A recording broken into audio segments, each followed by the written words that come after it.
Jangan kita lupa, dulu tahun 60-an, 70-an, 80-an, 90-an, kita bercakap Alibaba. Ali punya, tapi Baba yang menjalankan. Baba itu Cina. Sekarang, Ali Bangla.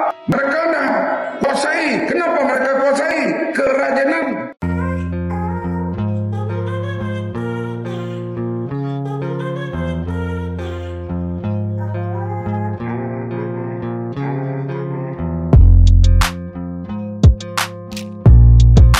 Dari nama negara Malaysia, jelas ini adalah negara mayoritas orang Melayu. Namun seiring perkembangan zaman, mulai banyak pendatang yang mengadu nasib di negeri tersebut. Sebelum masa kemerdekaan ada bangsa China yang hijrah ke Malaysia. Kemudian pasca kemerdekaan disusul Indonesia beserta Asia Tenggara lainnya, dan kini yang sedang viral adalah Bangla. Maksud utama didatangkannya orang Bangla ke Malaysia adalah untuk bekerja. Di mana orang-orang dari Asia Tenggara sudah mulai berangsur menurun akibat kembali pulang ke negaranya. Namun melihat sepak terjang orang Bangla, agaknya mereka bukan hanya ingin bekerja di Malaysia, akan tetapi memiliki tujuan yang lebih besar. Seperti ikut andil dalam menguasai pasar produktif di Malaysia.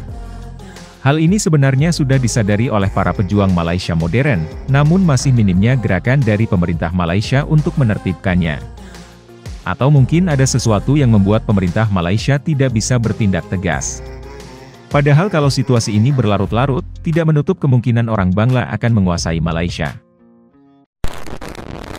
Ini bukan diskriminasi, tapi masalahnya, sejak kita bagi mereka ruang dan peluang, mereka bukan sekadar menguasai sektor ekonomi, malah mereka juga telah berjaya menakluk, menawan, menjajah banyak lokasi dalam negara. Dan ini menyebabkan orang kita seperti menumpang di tanah air sendiri. Mereka ada tanah, mereka ada rumah, tapi kita berputih mata. Pengalaman saya dalam unit khas berita harian membongkar pelbagai isu-isu melibatkan warga asing. Saya dapat lihat memang jelas, memang clear, memang diorang ni telah berjaya menakluki, menawan, memiliki banyak lokasi dalam Malaysia. Mereka menjadi raja di banyak tempat. Tahu tak Jalan Silang? Siapa yang pernah pergi ke Jalan Silang? Jalan Silang ni berhampiran dengan Pudu. Dulu, tempat ni popular dengan Metro Jaya zaman-zaman 90-an dulu. Tapi sekarang ni, kalau korang pergi, korang akan rasa macam korang warga asing di bumi Malaysia. Dari hujung ke hujung, dikuasai sepenuhnya oleh warga Bangladesh. Malah, semua sektor ekonomi dikontrol oleh mereka di Jalan Silang. Korang pergilah tengok, korang akan rasa macam, ini Bangladesh ke bumi Malaysia ni? Dan yang paling buruk sekali, diorang ni bukan sekadar menguasai ekonomi. Diorang juga ada buka pusat pelacuran Bangla for Bangla. Orang Malaysia nak masuk, jangan buat gila. Itu memang untuk warga mereka. Gila tak diorang ni? Dah kuasai ekonomi, kuasai tempat, buat pula jenayah yang tak masuk akal. Okey, korang pergi pula ke area Gombak. Tahu tak? Korang terkejut gila. Rumah banglo mewah, banglo yang besar-besar di atas bukit di area Seri Gombak, di area Sungai Kertas. Tahu tak? Itu bukan rumah orang kita. Itu bukan rumah orang Melayu kita. Bukan rumah orang Malaysia pun. Difahamkan itu rumah warga asing yang telah pun memiliki PR. Menjadi penduduk tetap dalam bumi Malaysia. Tapi yang hebatnya, mereka berjaya menakluk, menawan dan menjadi antara kuasa besar, antara orang kaya dalam kawasan Gombak. Bukan sekadar Sungai Kertas sahaja. Saya difahamkan area Taman Harmoni, area Sungai Cincin juga antara tempat yang mereka menjadi kuasa besar, orang kaya, orang mewah di kawasan itu. Difahamkan ramai yang ada PR kat sana. Apa cerita? Dalam satu pembongkaran yang saya buat di area Seri Petaling, ada satu pasar raya kat sana tau. Hebat, menakjubkan. Tak pernah saya tengok dalam pasar raya ada banyak pusat urut, pusat perjudian yang dikawal oleh warga China. Ini bukan sekadar rumah urut biasa-biasa, tapi mereka melaksanakan aktiviti pelacuran yang sangat besar di tingkat 2 pasar raya di Seri Petaling. Wow, bukan sekadar menguasai ekonomi, bukan sekadar menawan bumi Malaysia, mengambil tanah kita. Mereka juga begitu sombong, begitu belagak, begitu berani menjadi kuasa besar industri pelancuran dalam bumi Malaysia.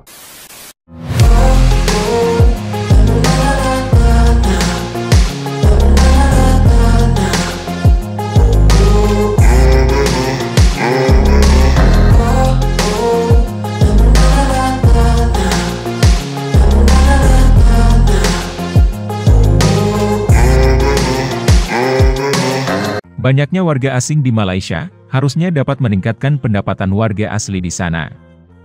Dengan menjual beraneka komoditas dagangan konsumsi kepada pendatang. Akan tetapi, turis dadakan di sana bukanlah didominasi orang Eropa atau Asia Tenggara, melainkan orang Bangla yang bengal dan susah untuk berdisiplin. Lebih daripada itu, orang Bangla juga tidak mau melewatkan kesempatan emas untuk mengambil sektor-sektor produktif yang tidak dimaksimalkan oleh warga lokal. Sehingga lama-kelamaan, peluang usaha bagi warga lokal kian menyempit dan timbul kecemburuan sosial. Memang bayangan kita, orang Malaysia adalah orang yang kaya dan serba berkecukupan. Namun faktanya, sisi kelam Malaysia juga tidak kalah parahnya dari negara kita. Ditambah biaya hidup yang semakin tinggi, membuat banyak warga Malaysia secara perlahan merasa kebingungan. Untuk itulah sekarang ini mulai banyak bermunculan orang-orang Malaysia yang mencoba memperjuangkan hak-hak kaumnya. Walaupun kiranya sangat terlambat, paling tidak, ada usaha dari rakyat Malaysia untuk meredam penguasaan pendatang di tanah kelahirannya. Itu dia cakap. Okey. Ini kita cakap rakyat Malaysia. Kita cakap, you cakap apa yang kau cakap, apa itu cakap sini. Ni orang mana? Ni orang sini. Tadi. Okey. Kenapa nak video? Tadi mu cakap, ni orang mana? Sekarang cakap lu sini. Tahu cakap. You berani? Okey. Dah cakap, tak boleh cakap. You berani Cakap. Dia ugut kita pula. Macam ni cakap dah. Tadi kita tanya, dia duduk elok-elok, dia cakap baik.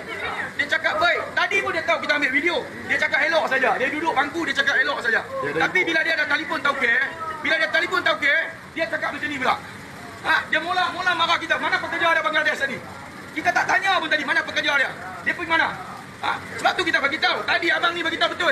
Dia orang main masuk, dia orang meniaga, dia orang jaga semua. Selepas tu kita jadi apa? Kuli kah? Kita jadi bangsat kah negara kita? Kita jadi kuli kah? Ini kita kah? Mana pekerja dia tadi? Pasal apa? Tadi dia cakap elok. Bila dia telefon tauke, pasal apa dia cakap macam ni? Tu pun kita tak bagi tahu kedai nama apa kita minta abang. Tembok betul tak? Lagi, tulis pun dah tengok ambil. Lagi, Bandaraya bagi kah? Tadi pun kita tak bisi mengenai tulisan. Sekarang ni apa? Tengok, tulisan kau boleh tukar. Mari dekat-dekat ambil video kita, tak payah ambil jauh. You ambil video kita, dekat-dekat kita main. Kita tanya you elok-elok. Kita tanya you elok-elok, you jaga you kedai cukup. Ini jalan raya, you jaga you kedai. You jaga you kedai saja. Ni apa? Apa you cakap? Tadi you cakap elok. Sekarang apa saya cakap macam? Lu siapa? Pasal apa bising? Kerja mana? Kita main negara macam. Lu siapa? Apa? Ini kita buat negara. Jangan bagi orang macam you masuk. Melihat dinamika yang terjadi di Malaysia, hendaknya Indonesia mengambil suatu pelajaran. Bahwa membawa bangsa asing bisa menjadikan bumerang bagi diri sendiri. Apabila sudah terjadi seperti di Malaysia maka akan sangat sulit untuk diatasi. Menjaga kedaulatan bagi warga Indonesia, adalah suatu tanggung jawab besar yang wajib dipikul untuk generasi penerus bangsa selanjutnya. Dan orang-orang tua kita sangat memahami akan hal tersebut. Untuk itu jangan heran dan marah apabila orang kita sangat resisten dan berani pada pendatang yang tidak bersertifikasi. Karena suatu saat dengan sendirinya pikiran kita akan mengarah untuk memahaminya.